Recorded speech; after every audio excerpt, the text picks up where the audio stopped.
글을 쓸 때에는 한 문장이 끝나면 마침표를 쓰게 돼 있고 문단이 끝나면 줄을 바꾸고 또 한 칸 띄어쓰고 하는 이런 문장의 법칙이 있는데, 사도 요한이 이제 4장을 마치면서 4장 마무리를 무엇으로 짓느냐면 54절 보니까 이것은 예수께서 유대에서 갈릴리로 오신 후에 행하신 두 번째 표적이다, 이렇게 굳이 두 번째다 이렇게 밝혀요. 요한복음에는 예수님께서 행하신 기적이 7가지가 기록되어 있는데 이번이 세 번째야, 이번이 네 번째야, 그런 건 없어요. 근데 오늘 본문에서는 두 번째다. 그러면 우리가 당연히 첫 번째가 뭐였지? 이걸 생각하게 되잖아요.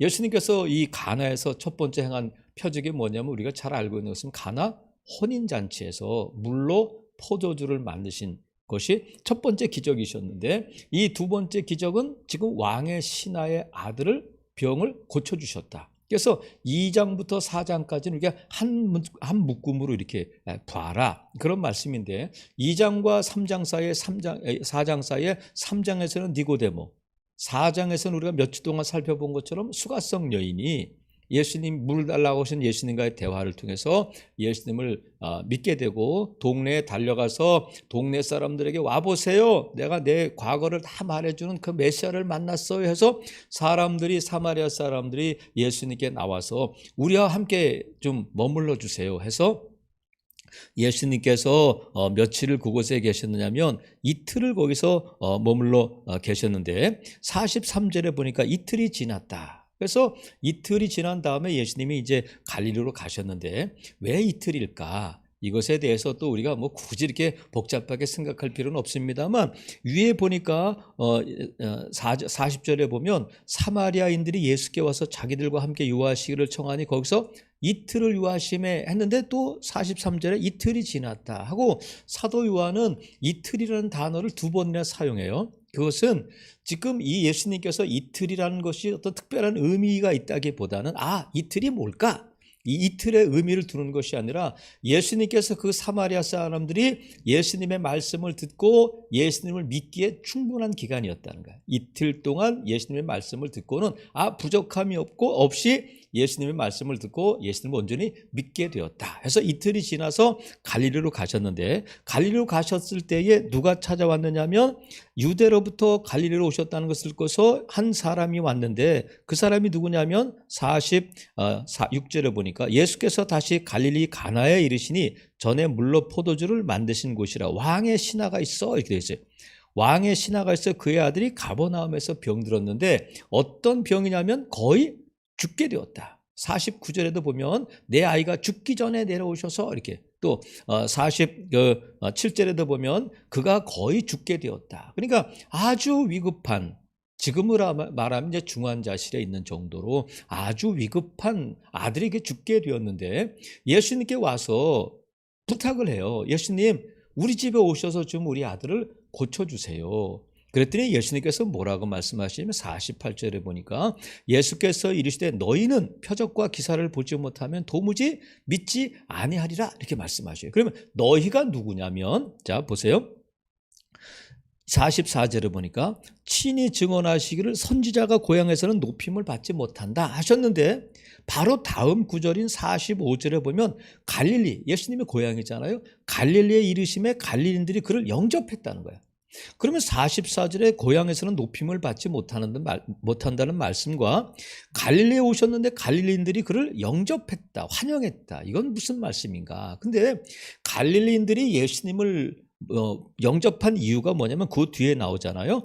이는 자기들도 명절에 갔다가 예수께서 명절 중 예루살렘에 사신 모든 일을 보았기 때문이라는 거예요. 그것이 뭐냐면 예수님께서 행하신 표적과 기사를 보고 예수님을 알게 되고 예수님을 영접하게 됐는데, 여기서 그래서 너희는 이라고 할 때 너희는 1차적으로는 이 왕의 신하일 뿐만 아니라 갈릴리 사람들, 또 더 나아가서는 유대인 전체를 가리키는 말씀이다. 여러분 그렇게 보아도 무방해요. 그래서 지금 굳이 이 본문이, 물론 시간상으로 그렇습니다만 사도 요한이 이 본문을 사마리아 선고 이후에 기록하고 있는 것은, 우리가 그림을 그릴 때에 배경색이 짙고 만약에 검정색 배경에 흰색 글씨를 쓰거나 흰색 배경에 검정 배경에 흰색 글씨를 쓸 때에 아니면 흰색 배경에 검정 글씨를 쓸 때에 글씨가 잘 보이잖아요.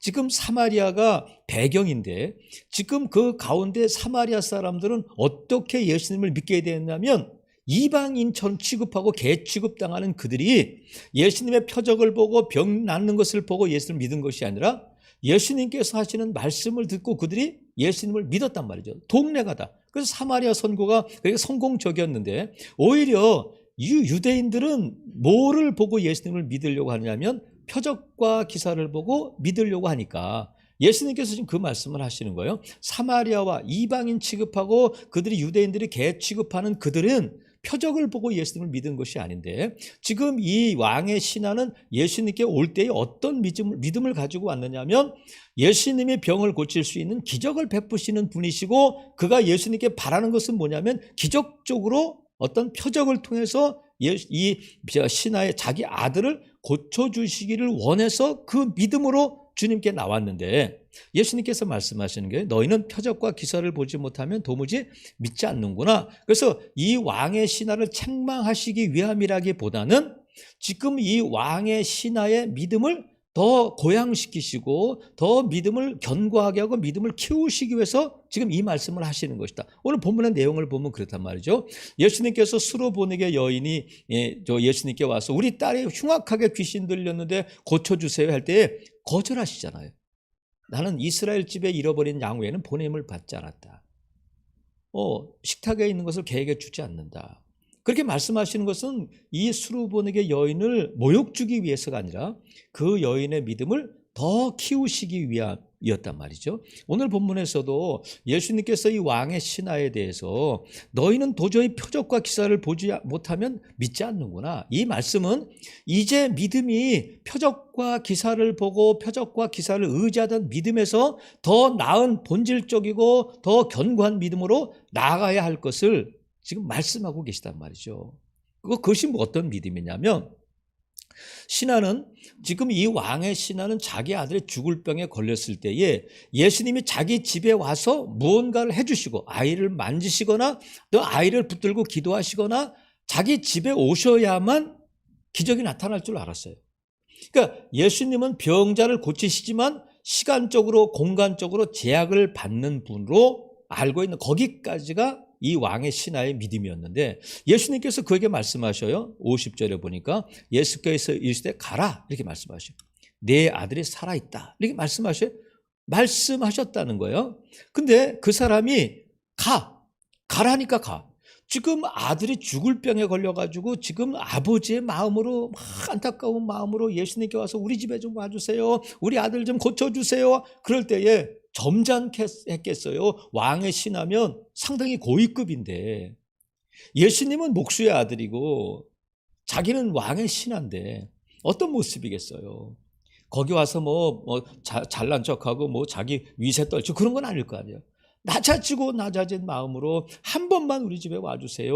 우리 아들이 지금 죽게 생겼습니다 하는데 예수님께서 가자 이렇게 하시지 않고 네가 가라는 거예요.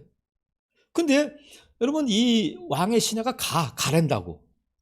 근데 가란다고 할 때 이 왕의 신하가 뭐 하나 붙들고 가느냐면 자 50절에 보니까 예수께서 이르시되 가라 내 아들이 살아있다 하시니 그 사람이 예수께서 하신 말씀을 믿고 갔다는 거예요. 예수님께서 무슨 표적을 주거나 예수님께서 무슨 어떤 증거를 주신 것이 아니라 내 아들이 살아있어. 그랬더니 이 왕의 신하가 가란다고 가는 거예요. 근데 뭘 듣고 가느냐면 그 말씀을 듣고 가는 거예요.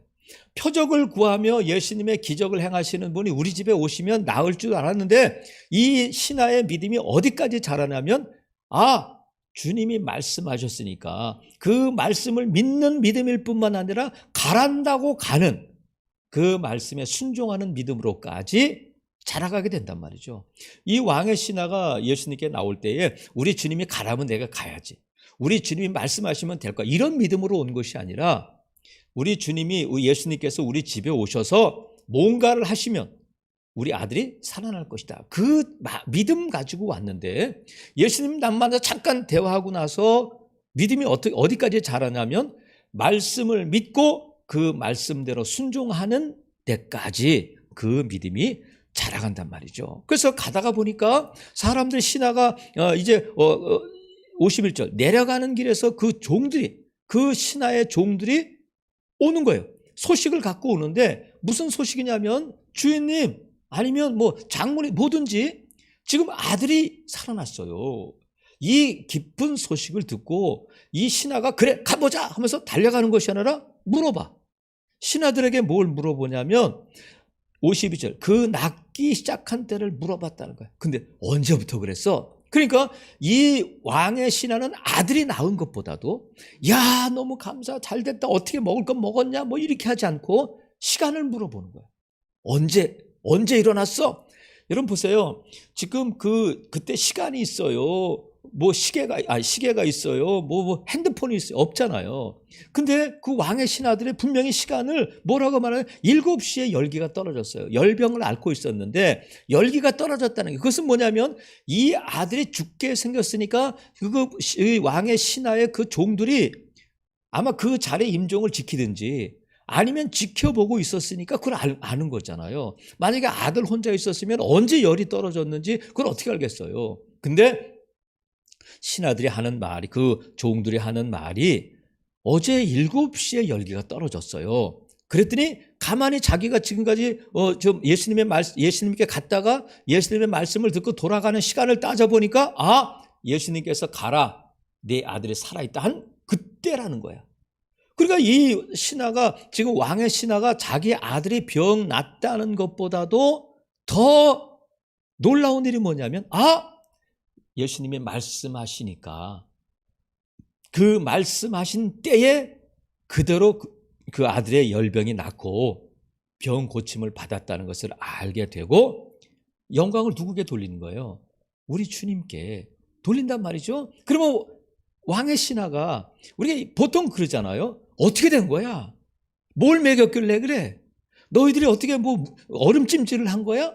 어떻게 된 거야? 의사가 왔어? 이렇게 물어보지 않고 주님이 고쳐주셨구나 하는 것을 알게 되고 믿게 되었다는 거예요. 그래서 표적을 구하던 믿음에서 예수님이 오시면 되는데 이제는 예수님의 말씀이 그 아들을 고쳤다는 것을 믿게 됐다는 거예요. 여러분 우리가 병 들었을 때 기도하잖아. 그죠? 우리는 기도하잖아. 모든 것이 뭐 기도하지 않을 게 뭐 있겠어요. 근데 우리가 코로나19가 물러가기로 해서 기도해요. 내가 병 들었을 때 하나님 고쳐주세요 기도해. 근데 기도만 하지 않고 약도 먹고 병원에도 가고 하잖아요. 백신도 맞잖아요. 하지만 지금 왕의 신하가 자기 아들이 병이 나았을 때 언제 났어? 했더니 7시에 났어요. 예수님이 말씀하신 때구나. 그 아들이 그때 뭘 먹었든지 그 아들이 그때 어떤 처치를 받았든지 그 아들의 임종을 지키고 있던 의사가 무슨 조치를 취했든지 간에 주님이 하셨다 하고 주님의 그 능력, 말씀의 능력을 인정했던 것처럼 우리가 병들어서 치료받고 약을 먹고 무슨 조치든지 다 할 수 있어요. 하지만 이 모든 결과가 하나님께서 행하셨고 하나님께서 이루셨음을 분명히 인정해야 돼. 그게 믿음이에요. 코로나19를 통해서 우리 백신이 개발되고 치료제가 개발되고 치료제 먹고 이틀 만에 좋아졌어요. 그런 글들이 있잖아요. 그런 증거들이 있잖아요. 하지만 우리가 기도하는 것은 하나님께서 백신도 개발하게 하시고 치료제도 개발하시게 하시고 결국 돌아보면 하나님께서 고쳐주셨다. 왜냐하면 많은 교회들이 우리 교회도 마찬가지고 하나님 코로나19 물러가게 해주세요. 코로나19를 통해서 하나님 영광 받아주시오. 기도했기 때문에 하나님께서 이 일을 이루셨음을 믿고 우리는 모든 영광은 하나님께 돌린단 말이죠. 사랑하시는 성도 여러분, 지금 이 신하가 가라 하니까 그 말씀 듣고 간단 말이죠. 뭐 붙들고 가냐면 말씀 하나 붙들고 가는데 지금 왕의 신하가 예수님 계신 곳에 올 때까지 그 거리가 얼마냐면 34km 정도 된다고 그래요. 34km. 34km 지금이야 뭐 고속도로 뭐 길이고 뭐 차 운송수단이 있지만 그때 34km를 온다는 것은 떼약볕에 쉽지 않은 일이거든요. 7시간, 8시간을 와야 되는 거리라고 그래요. 그 거리를 가는 거야. 가랜다고. 사랑하시는 성도 여러분, 그래서 이 예수님께서 왕의 신하에게 온전하고 더 깊은 믿음을 키워주시기 위해서 너희는 표적과 기사를 보지 못하면 도무지 믿지 않는구나 하면서 결국은 예수님께서 고쳐주신단 말이죠. 사랑하시는 성도 여러분, 예수님께서는 저와 여러분이 어떤 표적이나 눈에 보이는 그런 것들을 가지고 믿음을 키워나가기를 원하시는 것이 아니라 말씀 가지고 나가기를 원하신단 말이죠. 예수님께서 베드로에게 말씀하셔요. 밤새 고기를 잡았지만 수고했지만 잡지 못한 베드로에게 베드로야 깊은 데로 가서 그물을 내려 고기를 잡으라 했더니 베드로가 뭐라고 말하냐면 내가 밤새 수고해서 잡은 것이 없지만 말씀에 의지하여 그물을 내리겠습니다. 말씀에 의지해서. 하나님께서 모세에게 말씀하셔요. 바로가 쫓아오고 앞에 홍해가 가로막혀 있을 때에 내 손을 내밀어라 홍해를 향해서. 그럴 때에 홍해가 갈라진단 말이죠. 말씀에 의지해서. 여호수아에게는 여리고성을 돌아라. 하루에 한 바퀴씩 일주일째 7바퀴를 여리고성을 돌아라. 이렇게 말씀하셔요. 하나님께서 엘리사를 통해서 나만 장군에게 요단강에 가서 몸을 7번 담가라 이렇게 말씀하셔요.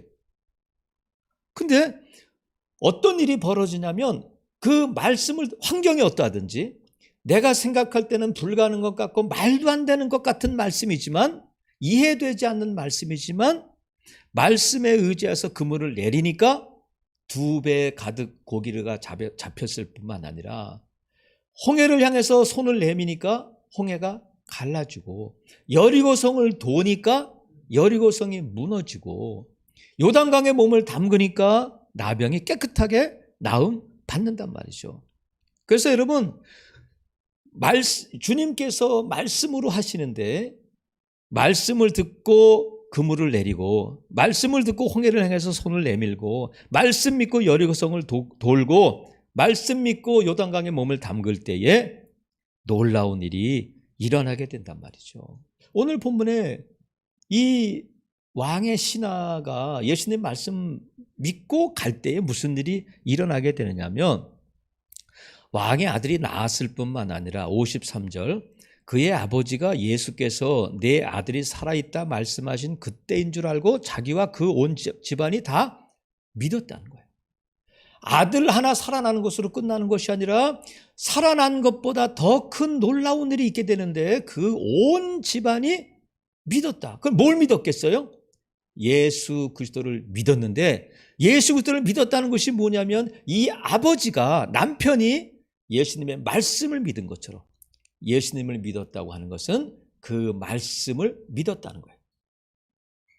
아버지가 말씀을 믿은 것처럼 온 집안이 말씀을 믿고 예수님을 믿고 구원받게 되는 일이 일어나게 되는데 이것이 무슨 일이에요? 이 집에 큰 기쁨이 임했다는 거야.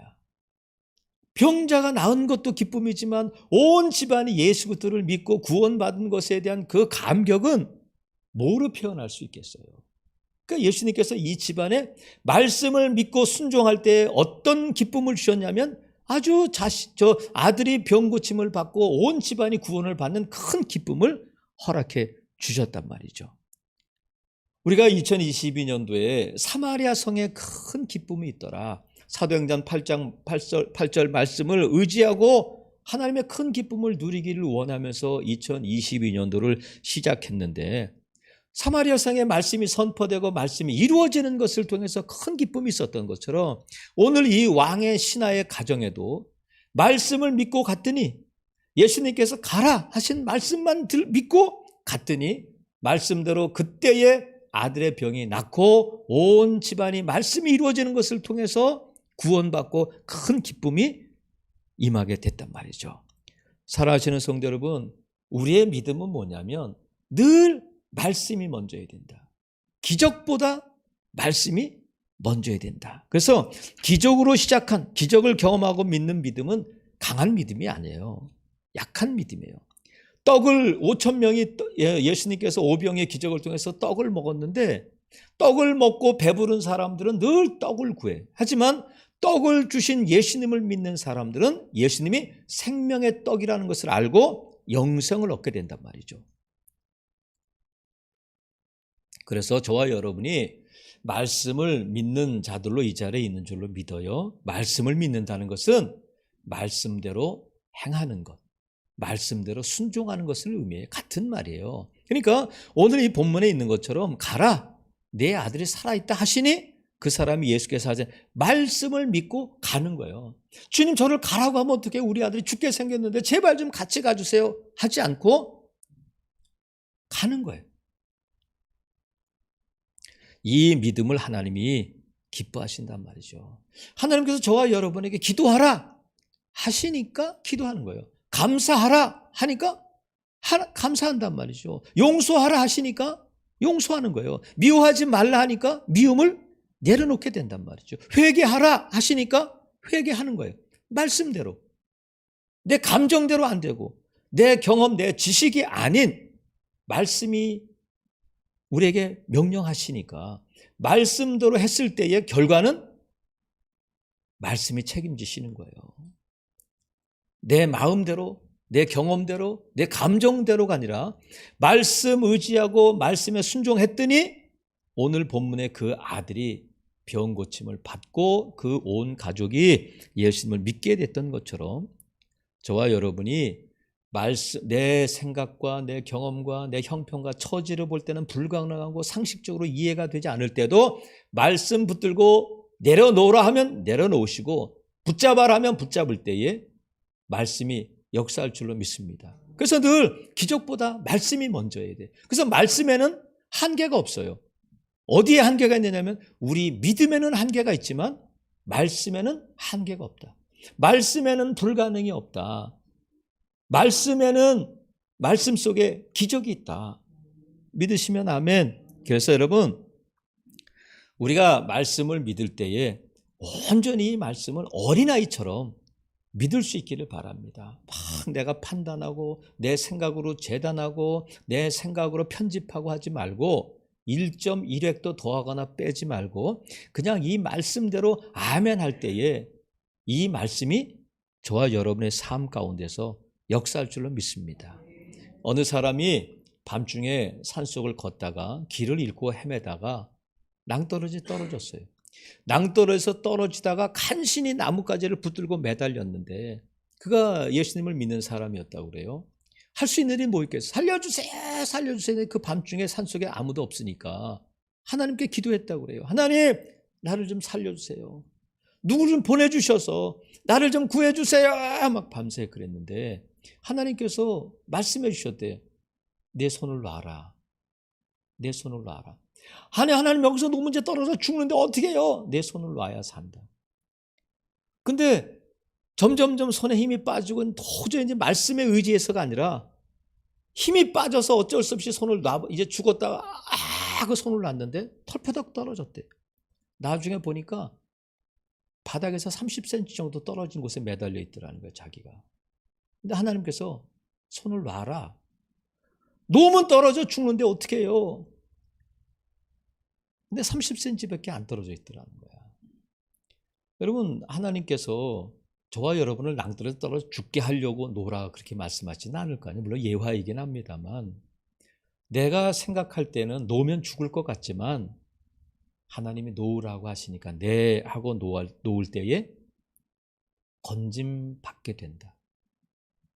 요단강에 들어가라 하시니까 내 생각에는 네가 나와서 이렇게 할 줄 알았는데 하지만 내 생각 내려놓고 요단강에 몸을 담그니까 그 피부가 어린 아이처럼 깨끗하게 되고 여리고성이 무너지고 홍해가 갈라진 줄로 믿습니다. 그래서 오늘 이 54절에 있는 것처럼 두 번째 표적이다 이렇게 말씀하시잖아요.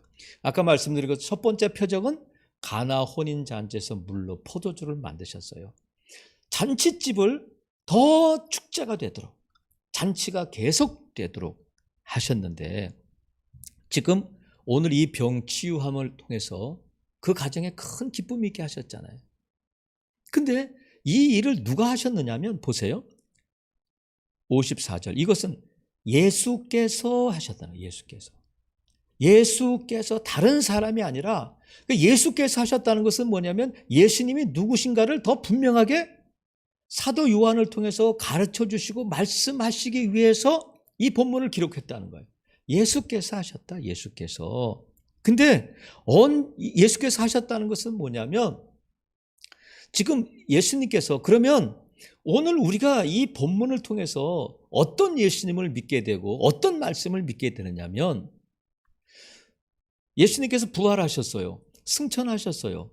그리고 베드로가 이제 성전에 기도하러 갈 때에 성전 미문에 있는 안전뱅이를 보게 됐잖아요. 그 장애인을 보게 되고 돈 한 푼 주세요 하는 그 장애인을 향해서 은과 금은 내게 없지만 내게 있는 것으로 내게 주노니 나사렛 예수 그리스도의 이름으로 일어나 걸으라 할 때에 그가 자리를 털고 일어난 줄로 믿습니다. 그러면 왜 예수 그리스도의 이름이냐면 예수님이 살아계시다는 거예요.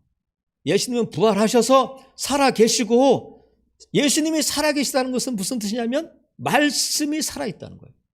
왜 예수님 말씀이니까. 그래서 예수님의 이름으로 명령할 때에 예수님의 이름의 권세와 능력이 여전하다는 것은 예수님이 살아계시다는 뜻이고 예수님이 살아계시다는 것은 말씀이 살아있다는 거예요. 예수님께서 이 성경이 나에 대해서 기록하고 있다 말씀하셨어요. 사랑하시는 성도 여러분, 이 말씀은 살아있고 활력이 있는 말씀인 줄로 믿습니다. 이 말씀이 그것을 믿는 믿음을 하나님이 기뻐하신다는 거야. 그래서 여러분 말씀을 잘 들어야 돼요. 말씀을 의지해야 돼. 말씀을 붙들어야 돼. 말씀을 따라가야 돼요. 그럴 때에 말씀이 역사하게 될 줄로 믿습니다. 우리는 말씀에 순종할 뿐이고 결과는 말씀이 알아서 하세요. 말씀이신 예수님이 알아서 하신단 말이죠. 합력하여 선우리시고 기적을 베푸시고 말씀 속에 기적을 믿고 기적이 있음을 믿는 성도들 그의 자녀들을 하나님께서 기뻐하신다는 거예요. 하지만 우리가 기적을 보고 기적을 바라고 믿는 것이 아니라 말씀 의지하고 말씀에 나를 맡길 때에 말씀이 역사하게 될 줄로 믿습니다. 아무쪼록 여러분 어떠한 환경 가운데서도 말씀 의지하고 순종함으로 주님이 주시는 큰 기쁨을 누리시는 저와 여러분 될 수 있기를 주님의 이름으로 축복합니다. 아멘.